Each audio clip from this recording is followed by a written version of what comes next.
Once again, exclusive violence and gore, like we haven't seen this before in other survival horror games. Blah, blah, blah, blah. Capcom. Oh, I forgot the R. Ahem. Don't do that, please. Anyway, welcome to Resident Evil 2 once again.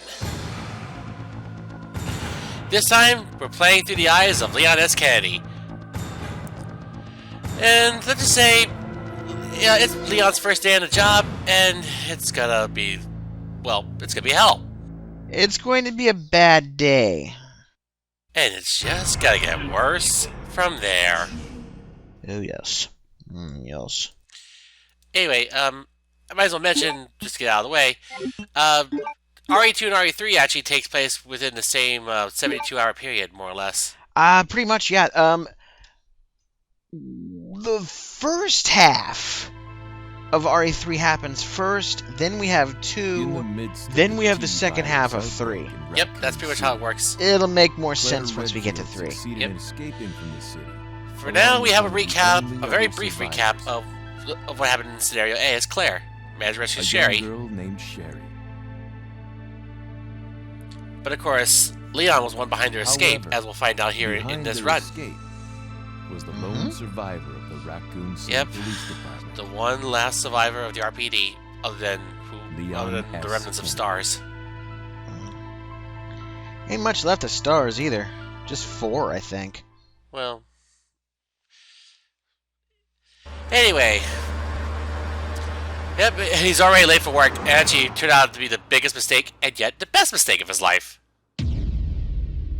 Because it's a good thing he actually overslept.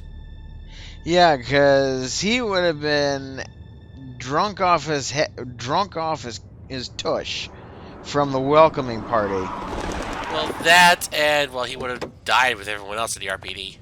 Yeah. What have we got here? And voiced by Paul Haddad in this game, voiced Nightcrawler in X-Men. So yeah, another X-Men voice actor. Which one? Which series, rather? The original animated series. From the 90s. That guy's a maniac. Why'd he bite me? Is it just me, or was Jubilee always the butt monkey in the old 90s show? Like, you couldn't turn around without her getting kidnapped by a sentinel or some other villain. I don't remember the animated series, to be honest. Oh well. Could have done this. I don't know. Why'd you ask the guys behind you? They're rather surly. What was that? Very much so. Definitely, in fact. What? Where are these things? Zombies, bitch! Dude, they're zombies. Can't you figure out how they look? No! Then again, Have you not seen a single horror movie in your life? you will after this. What's up with that? Then again, he's reacting like a normal person would. Saying, you know, like I keep saying, zombies are actually fiction. Well, these kinds of zombies. Oh, Wait! Don't Hello. Bang! Beautiful. Oh. not so beautiful. That zombie, I mean. Can't stay out here. Meh. Head to the police station. It'll be a lot safer. So, let's run!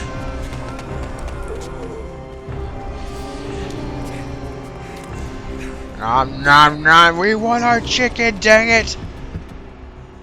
And well, you know, there actually is a convenient squad car. With the keys in the ignition.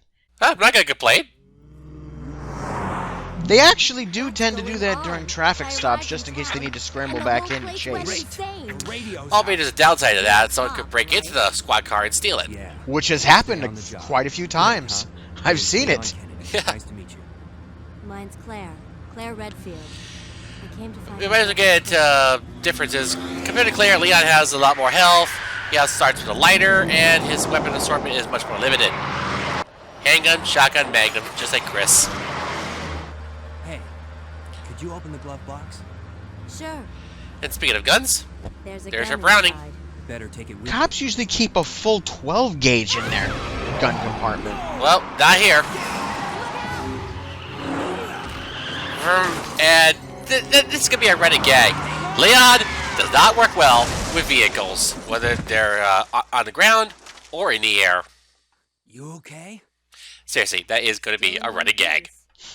Especially with boats. No, I can drive. So, do the logical thing and run!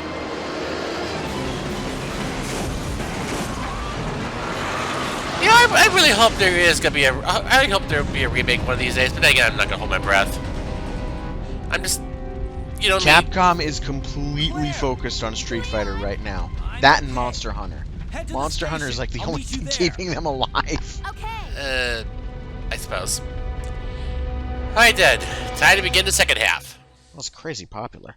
I know, I mean, who would have thought And NAKs? it? Who would have thunk it? At the same time, at the same place, you have to survive this nightmare to know the true end. And we're right in the thick of it. Yep, and with a much shorter trek than Claire. Yeah, the DeLorean over there.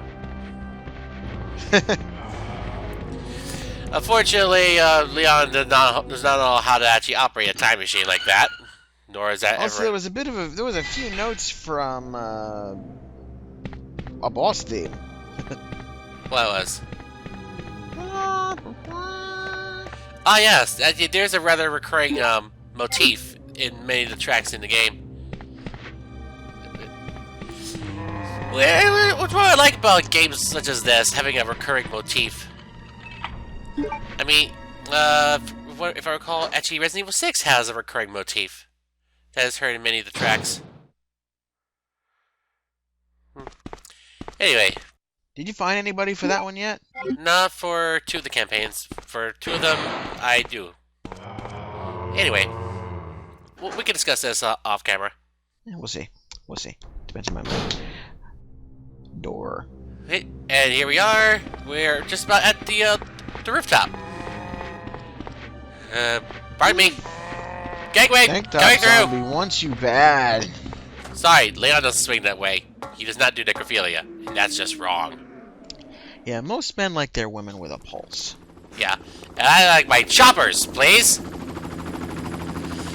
Yeah, that's actually Elliot Edwards who wrote the second operation report, if I recall. So apparently he decided to stay behind the precinct and be an open target for these guys. Well, Leon, consider yourself lucky you don't have to work with these guys because you're about to see firsthand their competency when in a panic. Not only do they shoot down the chopper pilots, they're more or less, well, they're more or less cannon fodder. Well, let's remember, Iron scrambled the armory. Well, I know that. I bet Leon's thinking, yeah, it's gotta be one of those days, even more so than it already has. I mean, seriously, this will be the first and only day he gets to be a cop. He even mentions it in the future. Yeah, well, he got a hell of a promotion. Because Leon has appeared in the following games as obviously a playable character: RE2, 4, Darkside Chronicles, and 6. Oh, in terms of the canon, that is. I will never admit, I will never acknowledge Operation Raccoon City because I think that is just a lame SOCOM ripoff.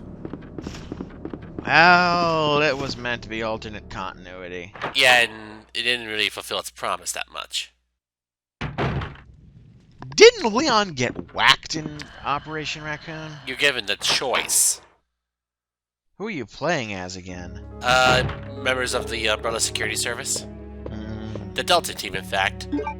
Otherwise known as the Wolf Pack. And oddly enough, the leader of the Wolf Pack was named Lupo. Wolf Mother.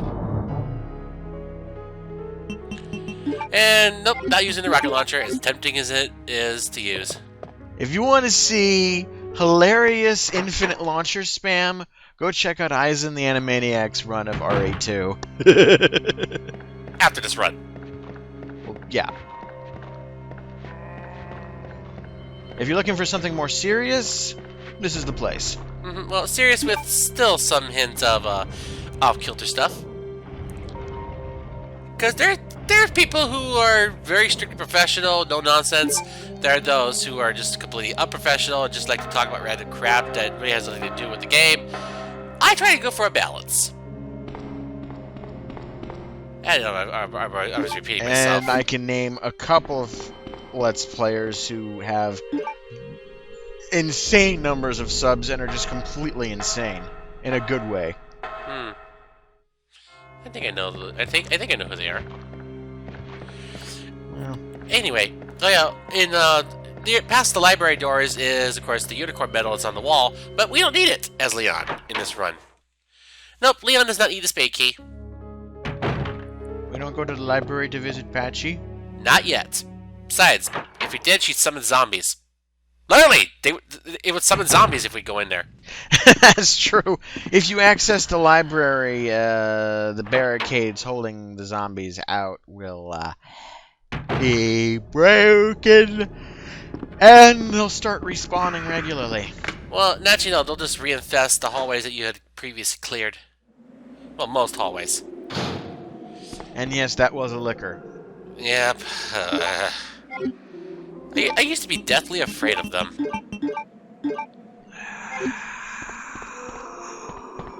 No, nowadays I'm able to handle them just fine. It just... I have a different fear now. Anything that can induce instant death. And there seems to be quite an abundance of that in more modern RE games. Yeah. Well, those require you to be a lot more careful, obviously. But some can call it a bit of fake difficulty, because if you just instantly... You're going through a hallway or something, and then boom! You get jibbed. A lot of people are going to take issue with that. Well, it doesn't happen that often in regards to like, narrow hallways. Because in modern RE games, it's more open spaced. The environments you're in, it's somewhat more open spaced. Of course, there is that one instance in 4 where you can shoot the lake, and you were asking for it if that one happens. Let's just say, big giant monster pops out of the lake, eats you. Besides, that's just an example of schmuck bait. I mean, seriously, who in the right mind would want to shoot into the lake knowing that there's a monster in there? Well, definitely not a smart person. Yes, but if you're wasting ammo shooting into water, you're not smart. Exactly. You're an idiot. Exactly. A double reason not to shoot into the water. It wastes bullets, and it incites a monster. And speaking of shooting things, that cop that shot the chopper down, definite posthumous winner of a Darwin Award. All Darwin Awards are posthumous. Well, unless of course he actually lived. No. If you survive a Darwin Award event, you only get an honorable mention. That is, I believe, how the site functions. I see. Anyway, now that we have the valve handle, let's put out the fire. You know, it's crows and ravens are said to be corvids in general are the only species, or the only subset of birds that are actually intelligent enough to be considered sapient. Or sentient. That's the same. Okay. Synonyms. Well, that and also crows and ravens are heavily associated with death. Being all black tends to do that, especially given the fact that they're omnivorous scavengers. Back in the days before we buried our dead correctly, ravens and crows could be found picking at corpses. Not just that, but of course, crows and ravens being associated with death happens quite a bit in video games, too. Well, ever wonder where that came from? It's because they used to snack on bodies. And here is our recurring menace for the B scenario. At least only one of these canisters is dropped. The other 5, you'll find on RE3. Yeah, you'll find out where they win. For now, meet the T-103, a mass-produced tyrant. Yeah, this is basically the perfection of the tyrant line. The 103 designation 001. Well, but of course, also goes under the fan name Mr. X. Yeah, the 103s are basically mass production. They have human-level intelligence, come equipped with solid Kevlar jackets. Which which may as well be completely bulletproof. Yeah. And as they have human level intelligence, they are capable of blending in and will take orders and behave, quote, normal until come time for their objective. However, when they are pushed at a brink and the limiters are destroyed, all hell will break loose.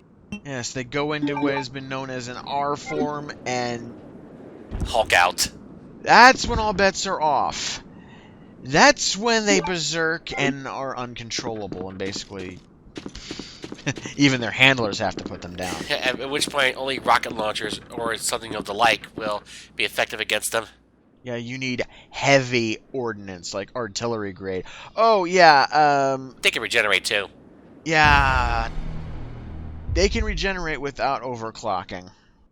Not to mention that when you defeat one of these guys, or at least defeat this guy throughout the beat scenario, you'll get ammo. Yes, he drops goodies, which is odd because he doesn't carry a gun. That, which is also double odd, considering why would he be dropping ammo for the player? And actually, it turns out this Team 103 has a very specific objective, that being recover the G-Virus. By any means necessary. He is drawn to all G-Virus samples. As such, anything that gets in its way is a threat. Anyway, shotgun shells. Sometimes Leon will be able to pick up extra ammo from certain places. Yeah. Now, the perfection of the 103 line is the Ivan. And you see two of them in Umbrella Chronicles. I went at length in Umbrella Chronicles in describing what those things were. We can get into more. Actually, I think I can get into more length in when you go back to that. Well, needless to say, the Ivans are much more intelligent.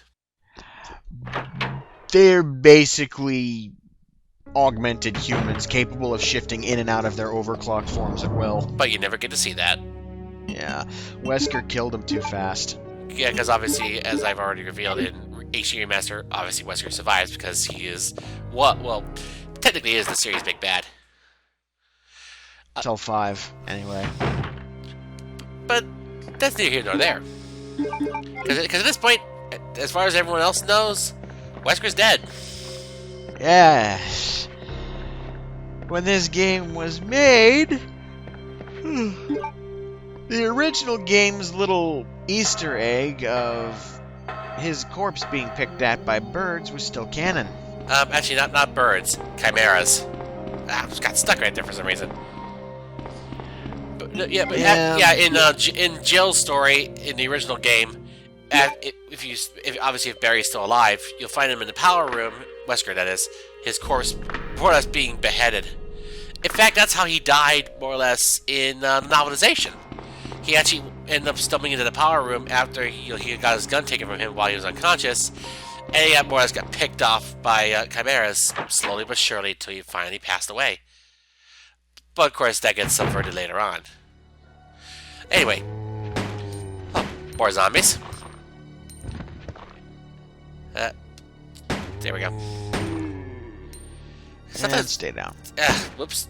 Auto aim fit wonky. Oh, there we go. For some reason, because the thing was in the way, I couldn't target. Oh well. Oh yeah, and of course, Leon has to use small keys, just like Chris. Get off. So yeah, in terms of firearms, Leon's pistol is an H&K VP-70. Stomp. Yep, H&K VP-70 holds 18 rounds. The shotgun is an M1100P Remington. And of course, he also gets a Magnum. Yeah, Remington, the classic 12 gauge. Which, of course, the shotgun in Resident Evil 1 was a Remington, but in the remake, it was a Winchester.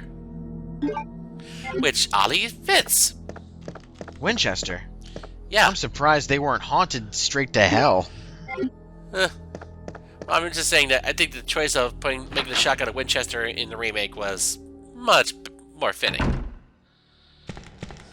And the Winchester joke goes right over it. I know you were talking about.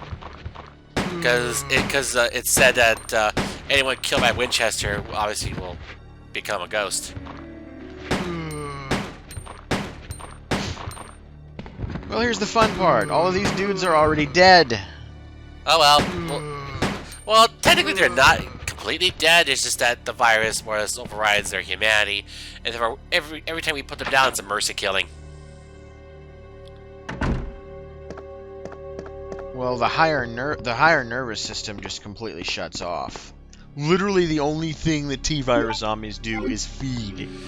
Yep, that's all they can do, no matter what, until you finally put them down. Yeah, here's our first red jewel. Nice little rupee there. We're at 20. Cha-ching!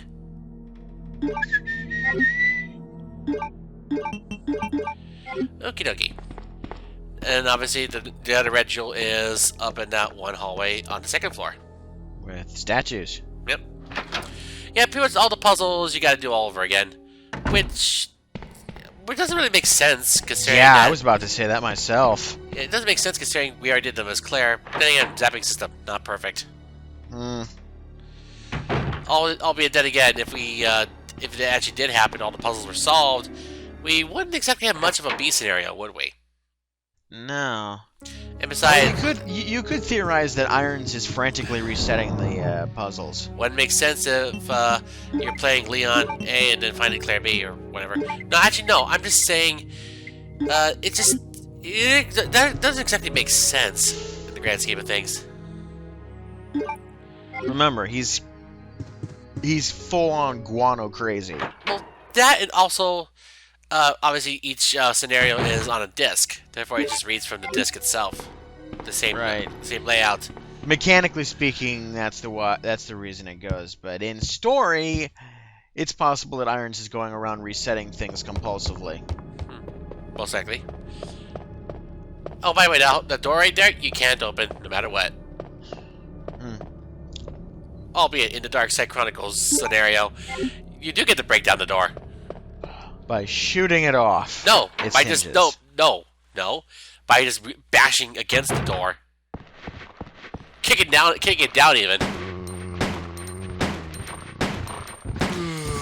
Because seriously, I think one person, if I recall reading on a GamePro magazine, one person actually stuck on that door itself. Like, why won't this door budge? I mean, seriously, it's just worked. Yeah, it's just so ridiculous. Actually, probably want to make some shotgun shells because we're about to get our first upgrade. It's for the handgun, actually. And of course, Abushki! Of course, because that's the way you use shotguns against singular zombies. Yep, aim up. Whoosh. No more head. Yeah, step 1, aim gun up. Step 2, pull trigger. Skip step 3, then step 4, profit. Wait! Step 4, what? Profit. Now in Dark Side, when little Sherry squirms underneath this, the duo decides to screw going around and just shoots the shattered door to pieces. No, like I said before, they break it down. Oh. Yep. Could have sworn you shot the door. Leon! Oh, hey. Yep, and of course, we have the same cutscene because obviously, any cutscenes where the characters meet, we also get. Yeah. Have you seen a little girl around here? Yep, she just went. Yeah? She went that away. Yeah, you just missed her. Who is she? I don't know. But it's too dangerous for her to stay here alone. But then again, I'll go she had no with her. choice because You go she and was find following your what way her out mother of said. Of course. Which is don't But trust before I anybody forget, here's because a radio. Mummy probably knew everyone was That way going to we be can keep in touch infected if at this something comes point. up. Well, in a way, she was still looking out for her daughter. Anyway, here we go. Handgun parts. Now, Yep, we got the custom handgun. We can fire 3-round bursts. And that being said, see you guys in part 7.